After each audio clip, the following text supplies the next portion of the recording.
Olá, galeres! Estamos aqui para mais um episódio do nosso podcast Ela é Tão Galera. Ai, ela é toda boazinha, ela é toda do bem, ela é tão galera. Chata, pá!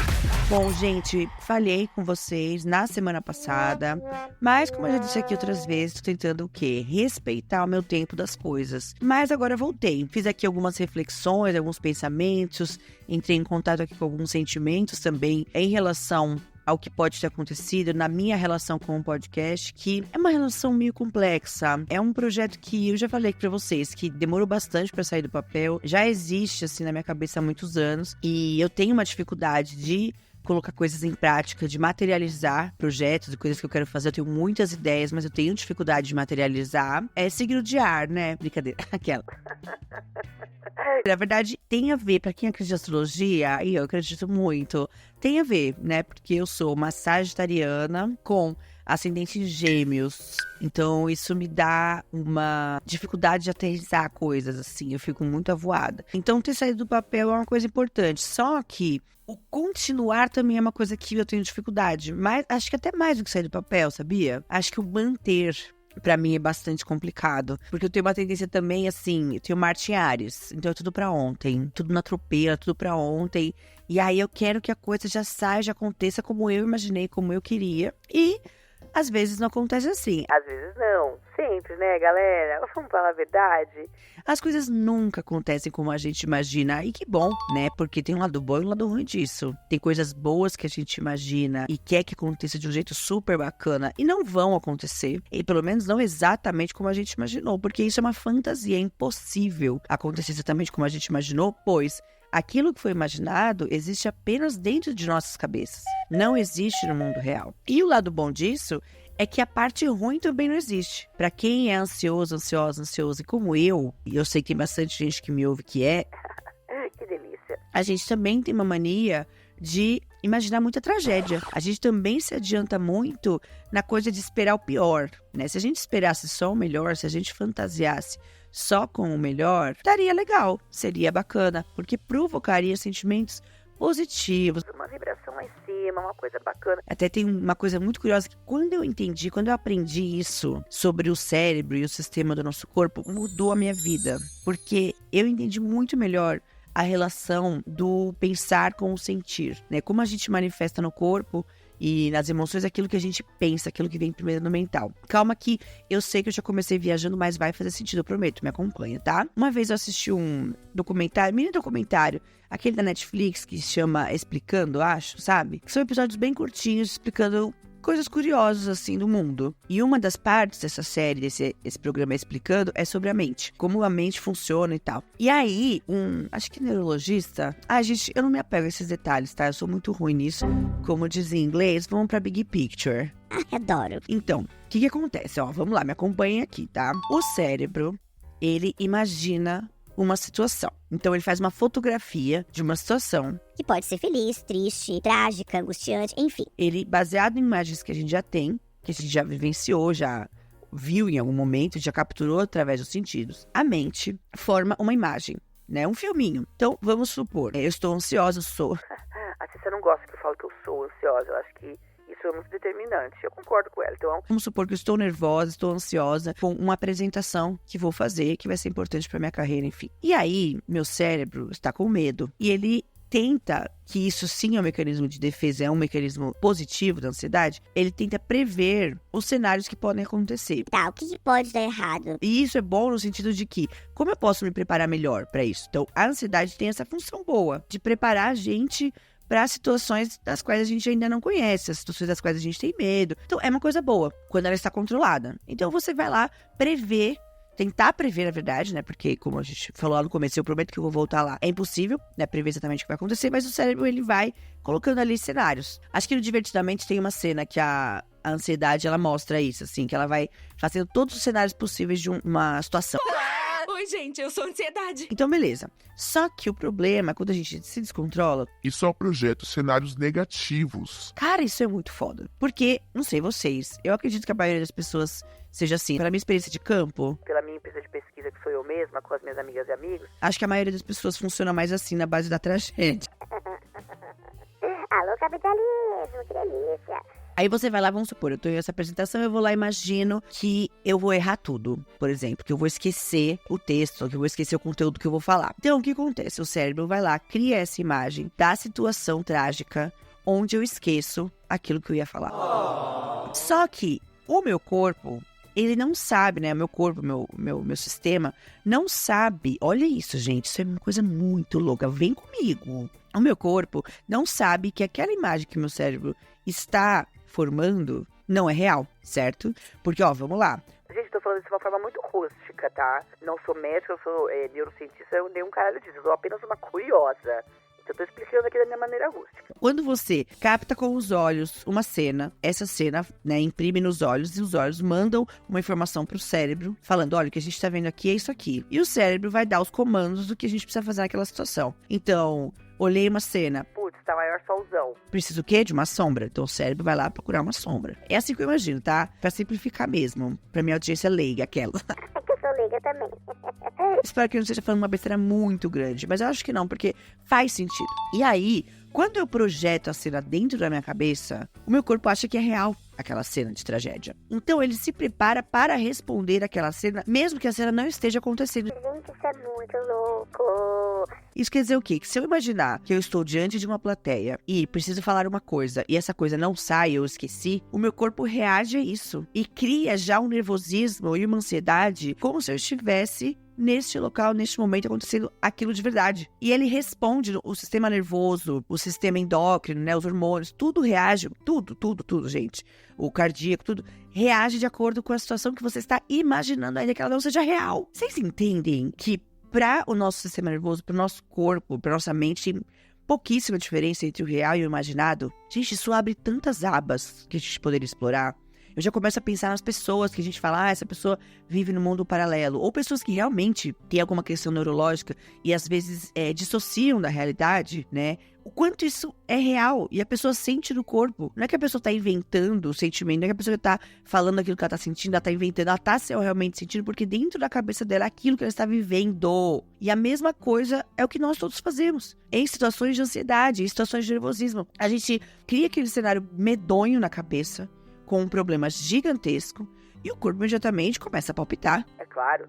O coração começa a acelerar, você começa a suar frio, porque o corpo tá naquele modo sobrevivência. Ele tá naquele modo, tipo assim... Estamos fodidas.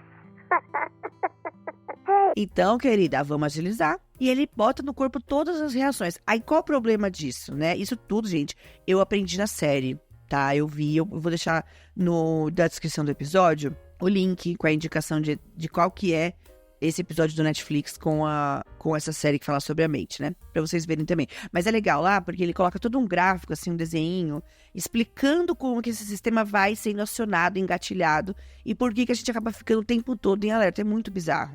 Muito bizarro, mas é muito importante de entender isso. Porque explica totalmente o quanto a nossa mente determina o que a gente vai sentir, como a gente vai reagir às coisas. E as crises que a gente tem de ansiedade, de pânico, nada mais são do que o corpo reagindo aos estímulos mentais trágicos sem parar. Agora, olha que loucura. Como que a gente vai ter paz vivendo num grande centro? Eu tô falando aqui de São Paulo, né? Eu moro em São Paulo, capital, e isso é muito real aqui, né? Os estímulos de atenção são muito constantes. Não só, assim, falando um pouco da cidade, esse clima, essa agitação constante, alerta, né, que São Paulo proporciona, mas é claro que também tem a vida, né, a nossa vida, as interações que a gente tem, os nossos relacionamentos, o nosso trabalho, as contas para pagar. A gente é constantemente sendo empurrada para imaginar cenários trágicos, para tentar se antecipar a cenários trágicos, e é óbvio que o nosso corpo está sempre em alerta, e é óbvio que isso vai levar, num longo ou médio prazo, a crise de ansiedade, de pânico. Por quê? A gente não tem tempo de se recuperar. Porque o que diz também na série, eles explicam, né, os médicos lá, enfim, os cientistas da mente, que a gente gasta esse sistema. Então, por exemplo, quando tem realmente uma situação de apuro, enfim, que a gente precisa acionar ele funciona. Só que ele precisa de um tempo para se recuperar, porque você gasta muita energia nesse processo de defesa ou de reestruturação, enfim. E ele precisa se recuperar. Só que a gente não dá tempo do bichinho se recuperar. Por quê? A gente não tem momentos de paz, né? A gente não se dá e o mundo também não nos dá. Então, se a gente não cavar e não forçar esse momento de paz em nossas vidas, é óbvio que o nosso sistema vai ficar sobrecarregado. Que é isso que acontece com qualquer sistema, qualquer tecnologia, quando é sobrecarregada, ela pifa. E o que é nosso corpo, se não... Uma grande máquina tecnológica. Eu fico impressionada, eu não sei vocês, mas, assim, a potência e a perfeição de como funciona o corpo humano é uma coisa que sempre que eu penso sobre isso... Me deixa esbasbascada, gente. E assim como qualquer outro sistema que trabalha ali em conjunto o tempo todo, um sistema relacionado ao outro, é claro que se você sobrecarrega ele, como que ele vai, cara, sobreviver? Ele precisa de manutenção, ele precisa de cuidados... Ele precisa ficar desligado um pouquinho, ele precisa de um momentinho de paz. Pra quê? Pra colocar tudo aquilo que disparou na hora da adrenalina, colocar no lugar, entendeu? Precisa voltar tudo pro lugar. Então vamos lá, gastei, né, daquele pico de energia, né, da ansiedade ali, de uma situação.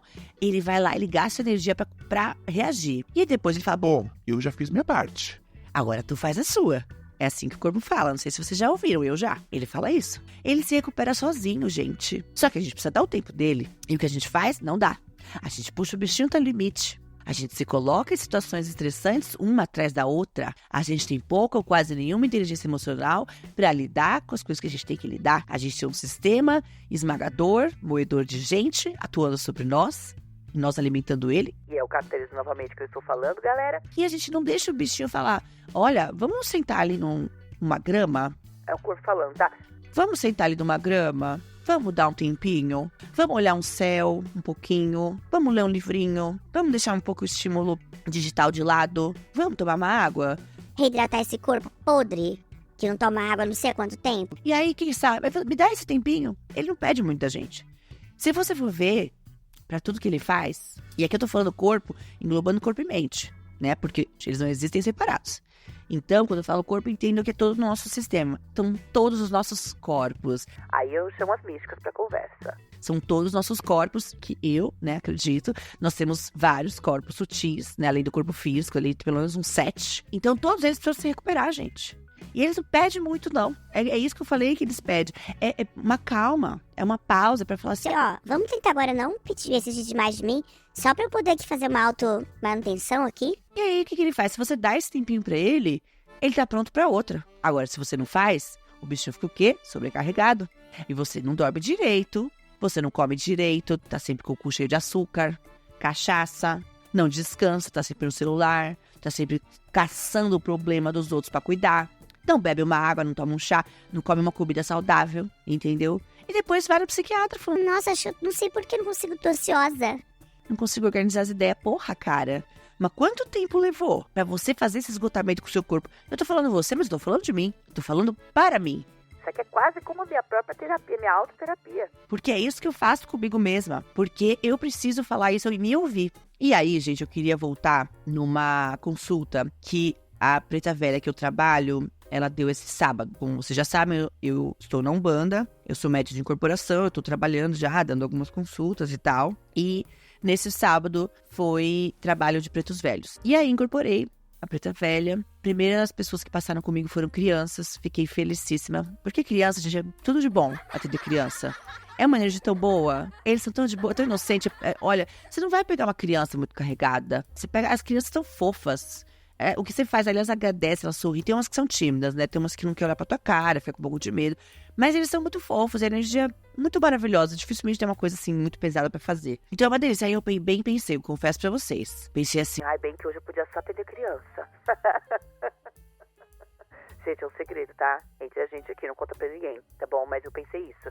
porque eu não tava super, assim, bem energeticamente esse dia, no sábado. Eu não tava, né? Eu sou muito comprometida com o meu trabalho e o espiritual me ajuda demais com todos os aspectos da minha vida, inclusive com a ansiedade. Então eu falei, não, vou lá trabalhar. E não era pra eu trabalhar esse sábado. No centro que eu frequento, no terreiro, eu tenho outras tarefas. Uma delas é ficar na cantina. E esse era o meu dia de escala na cantina. Esse sábado eu não ia dar passe. Eu ia ficar lá dando suporte na cantina. Só que, no próprio sábado, a outra pessoa que fica lá me ajudando, nós somos em várias meninas, né?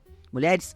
Ela falou que ela tava com uma virose e ela não preferia ficar na cantina se eu me importava. Perguntou se eu me importava de trocar com ela, né? Ficar lá no trabalho, na corrente, e ela ficar na cantina. Eu falei que não, tudo bem, sem problema nenhum. Ela falou que preferia porque exige menos e tal. Então ela não queria faltar no trabalho, mas ela não queria ficar lá dentro porque é muita energia, tá? Ela não tava se sentindo super bem. Ok. Aí eu já fui falando pra mim mesma. Olha só você, gata. Achou que ia ficar na cantina e a vida te trouxe o quê? Trabalho. Então, agora vamos trabalhar, né? Que eu não fujo da raia. A vida chama, eu vou. Eu vou até, às vezes, antes da vida me chamar. Porque eu sou ansiosa.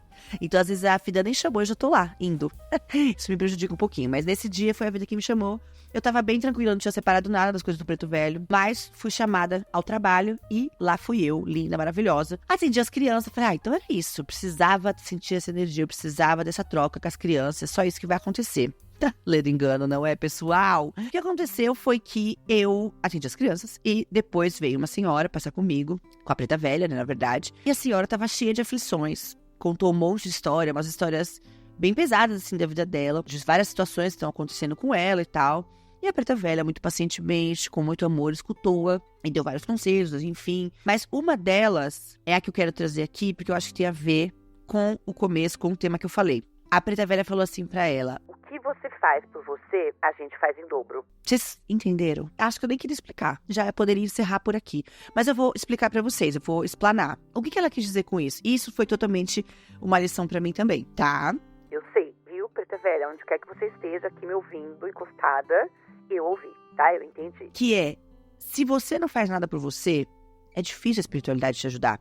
O que vocês acreditarem, gente, é Deus, é Jesus, é o universo, é a espiritualidade, o que fizer sentido pra vocês. Não adianta só pedir, só reclamar e não tomar uma atitude, entendeu? E foi isso que ela quis dizer pra essa senhora. Ela falava o quê pra senhora? Falou, olha, nós estamos aqui pra te proteger, pra orientar, com o nosso coração aberto, com nossas melhores intenções.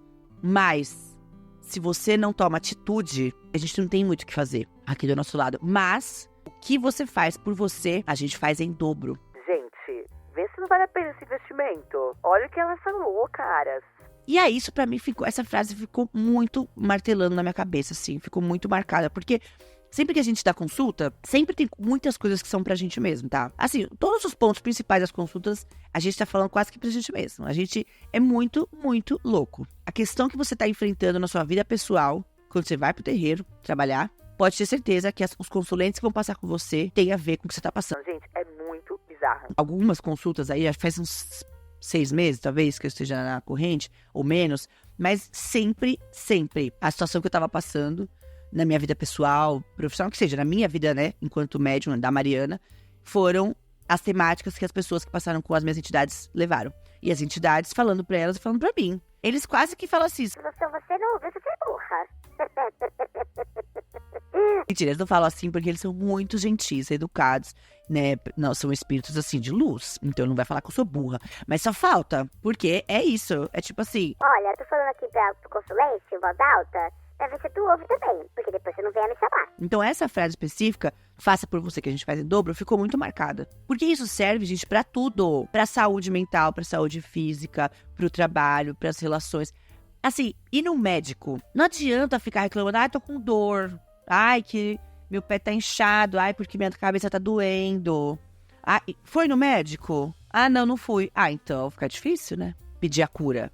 Aí vai lá rezar Pro santo, pra Deus, pra Jesus, pra o Baluaê, pra o Molu, pra galera toda pedindo a cura. Mas não vai atrás? Tava falando agora há pouco. Não vai, não toma uma água, não faz um exercício físico.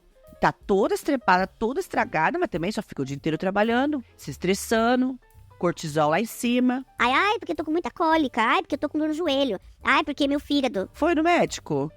Fez as coisas que o médico mandou? Fez a reeducação alimentar? Tá comendo melhor? Tá comendo com calma? Tá fazendo as refeições nos horários certos? Tô falando tudo isso pra mim também, gente. E eu passei agora, há pouco tempo, até essa questão do refluxo. E assim, ficar reclamando do refluxo, né? Muito fácil. Fazer o que precisa ser feito pra não ter refluxo é difícil. Eu tava tendo muita tosse por causa do refluxo. À noite, madrugada, claro, né?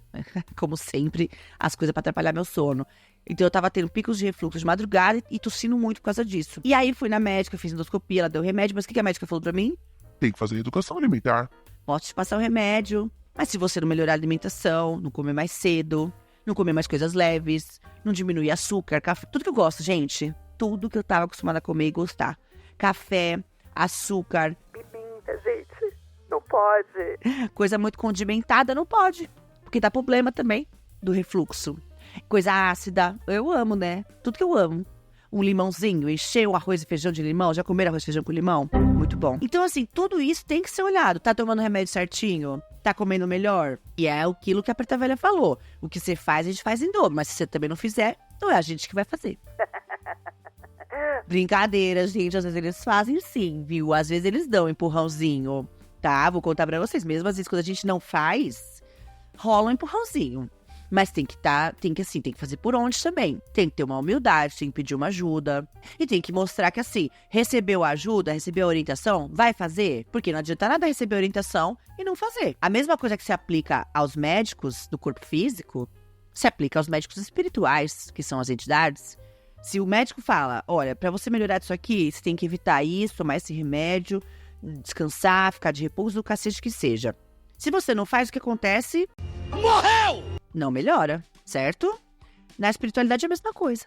Ai, porque eu tô angustiada, ai, porque eu tô triste, ai, nananana, porque essa situação... Vai lá no terreiro, né, passar o passe. A entidade fala tudo que tem que fazer. Não tudo, porque também tem que deixar um pouco pra pessoa ter autorresponsabilidade. Mas fala, ó, então você vai fazer, faz um banho assim, né, tenta manter a sua mente dessa forma assada, descansa, ou se concentra, olha pra situação dessa forma, tenta agir mais por esse lado, se questiona tal coisa. Se você não sai de lá e faz, aí fica complicado. Como é que você quer melhorar? Aí no próximo sábado você vai voltar lá e continuar com a mesma reclamação. Que tá triste, que tá chateado, que não vê solução pras coisas. Mas claro, não fez sua parte. Então, gente, o recado é muito esse. Façam a parte de vocês, e eu tô falando isso pra mim mesma. Faça a sua parte, Mari G. Que a espiritualidade, quem quer que seja, fará o dobro. Gostei muito disso, gente, porque pra mim é muito real. Diz a senhora que passou com a Preta Velha que ela entendeu. Mas a Preta Velha repetiu isso muitas vezes. Que ela precisava tomar atitudes, tomar posse da situação, fazer por ela. Não ficar só se colocando ali na situação, tipo... Ai, os outros fazem isso pra mim, nossa, pobre de mim. Tá difícil. Mas você pode tomar algumas pequenas atitudes pra mudar. Tô aqui, eu não sei nem como que eu comecei esse episódio. Eu esqueci. Então vamos deixar assim? Eu vou confiar que é isso que eu precisava hoje falar. Depois da edição da Isa, tudo vai fazer sentido pra vocês. Tá bom, gente? Então tá bom. Ó, hoje eu tirei aqui a cartinha do baralho cigano de novo. Carta 27, que se chama A Carta. É uma carta com um selinho vermelho no meio, selada, uma caneta, uma lamparina em cima de uma mesa, assim, uma cortina voando, e tem um céu azul, assim, um pedacinho de uma janela. Uma caneta tipo tinteiro, sabe a caneta tinteiro? Uma caneta tinteiro, uma luminária, uma lamparina, né, acesa com fogo, e essa cartinha. E essa carta fala... é sobre comunicação, sobre negócios, sobre trocas. Achei que tem a ver. Fala sobre questões médicas também, sobre diagnóstico, sobre exame, sobre um alerta pra procurar cuidar da sua vida. No aspecto de saúde, essa carta fala sobre diagnóstico mesmo, exame, diagnóstico, consulta, ir atrás, né, do que tá incomodando pra conseguir ter uma resposta, fala de contratos também. Seja em qualquer área da vida, fala de informação, colocar pra fora, de trocar, de colocar pra circular essas informações. Inclusive, comunicação, dessa necessidade da comunicação, seja entre você e uma pessoa, ou de você com você mesmo. Pra mim, eu acho que essa carta fala de uma comunicação de mim comigo mesma. Não sei, acabei de ter esse insight, assim, me deu um estalinho. Então, eu acho que pra mim é mais essa comunicação interna, eu acho, que eu preciso melhorar. Fica aí pra você que tá ouvindo também, se é um sinal ou não, eu não sei. Eu não tenho como saber, então eu não vou falar pra vocês se é ou não. Mas, por via das dúvidas, é o que eu sempre digo, custa você ir atrás de saber? Não custa. Se eu tô falando aqui pra você da cartinha da carta, e eu vou colocar a foto depois lá no Insta, e pensa nesses assuntos que eu comentei agora aqui, saúde, profissional, trabalho, proposta, documentos, comunicação... com amigos, com parceiros, com chefe, com familiares, enfim. Pense sobre se tem algum aspecto da sua vida que tá precisando de atenção desses que eu falei aqui. Quem sabe? Se você achar que não tem nenhum, ótimo, que bom pra você, né? Agora, se você achar que tem, que tal prestar atenção nisso? Que tal colocar um foco e fazer por você para que as coisas andem? Colocar uma responsabilidade aí. É isso então, gente. Acho que é isso que eu tinha pra falar hoje. Agradeço a audiência de vocês. Peço desculpas pela semana passada por não ter tido episódio. Mas agora espero não furar mais comigo mesma. Em primeiro lugar, de não colocar esses episódios pra fora. E com vocês, que são meus fiéis escutadores. Obrigada, gente. Me segue lá nas redes sociais, @eumarigê. E o perfil do podcast, @elaetãogalera podcast no Instagram. Sendo que o E não tem acento, então é EH. Me mandem sugestões de temas. Eu sempre gosto de saber o que vocês estão achando. Se vocês querem comentar alguma coisa, podem me mandar áudio também. Você tem meu telefone? Me manda um áudio comentando alguma coisa. Quem sabe eu posso usar seu áudio no próximo episódio. Contando uma história, pedindo um conselho, né? Se esse episódio te tocou de alguma forma especial, se você quiser me contar, eu vou adorar saber. Quem sabe eu uso no próximo episódio, se você me autorizar, porque eu não tenho dinheiro pra advogado agora, tá bom? Então é isso, gente. Obrigada, bom finalzinho de semana. Um beijo e até a próxima.